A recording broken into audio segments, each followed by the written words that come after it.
Golf R versus AMG A45S, which is the best hot hatch? This is MCR back to back. I know you say you love me, I know you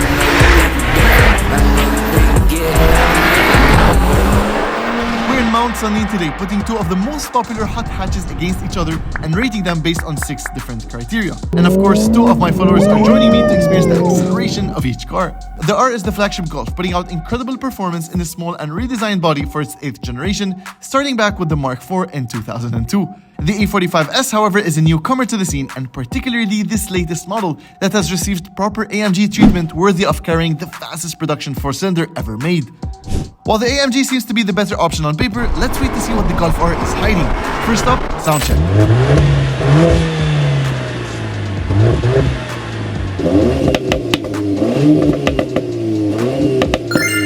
And the Golf R takes the first round thanks to its bassy exhaust note and popcorn crackles.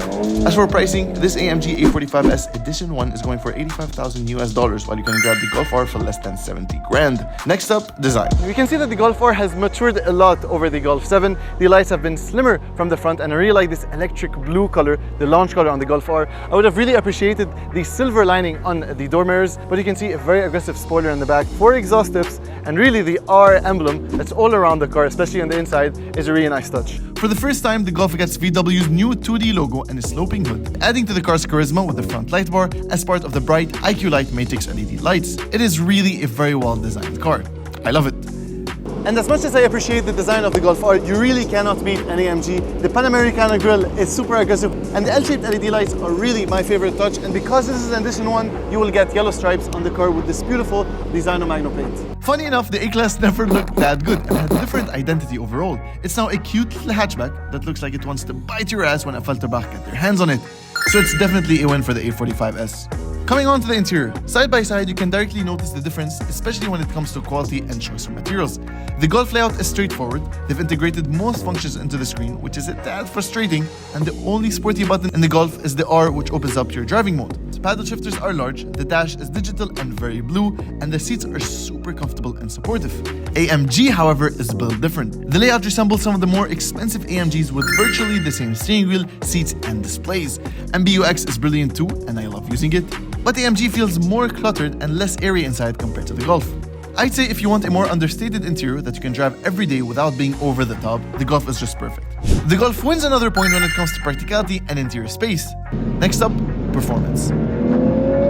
I am not going to lie to you, I drove the A45 before jumping in the Golf R, even though I wanted to do the opposite. This car feels very different, and you can directly notice that. First of all, the steering is lighter. The gas pedal on the A45 feels heavy. The steering, feels heavy. The paddle shifters are solid. This car feels more of a toy, and you can definitely slide this car around, as on the A45. There we go, a nice little drift out of the corner. Beautiful. So to scroll between your different driving modes, you have an R button on the steering wheel, and once you press that, you go into the comfort, sport, race, or individual. Let me open up the window because I can't really hear much of the car. Let's go, floor. So yeah, throttle response isn't as instant as on the A45, and it definitely feels less powerful, but the Golf R feels playful, it feels lightweight, and it reminds you why there are 8 generations of the Golf.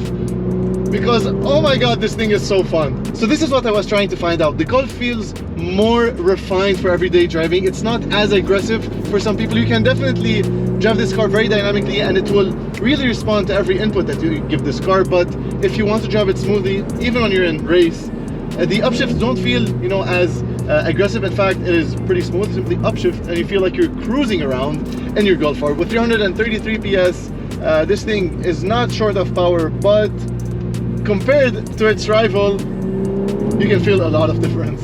Is there any turbo lag? Yes, a bit, especially on the lower RPMs. When you're trying to accelerate really hard, it kind of kicks in around 4,000 to 5,000 RPM. This is where you're getting maximum power.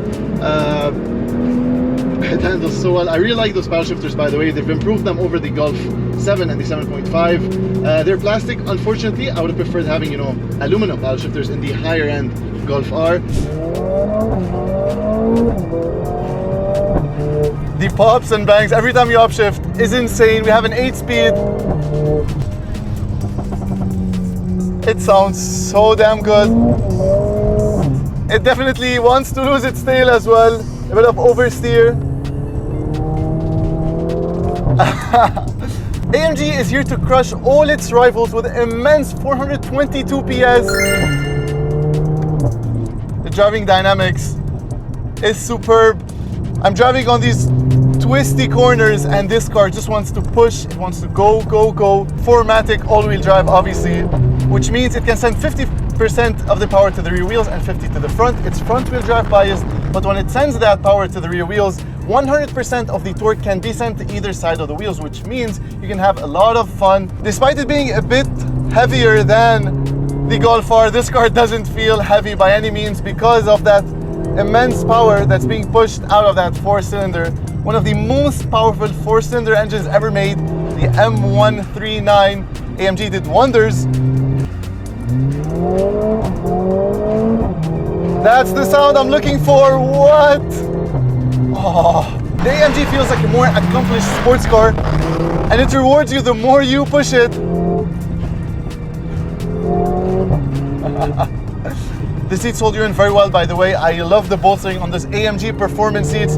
The yellow seat belts have to be my favorite part of the whole interior because this is an edition 1 and it's got a lot of yellow accents. We wouldn't be giving the R justice if the test is based on mere performance numbers. Yes, the AMG makes more power and is more aggressive, but the R is a more mature option with better than ever all-wheel drive and chassis handling. I believe it would appeal to people who want less flash and more sleeper action. However, I must declare the A45S the clear winner here. More power, more charisma, more everything. And despite some of the fake sounds played through the speakers, which is kind of annoying, the AMG is here to crush every one of its rivals with everything it has learned from its bigger brothers. A Falterbach takes the win.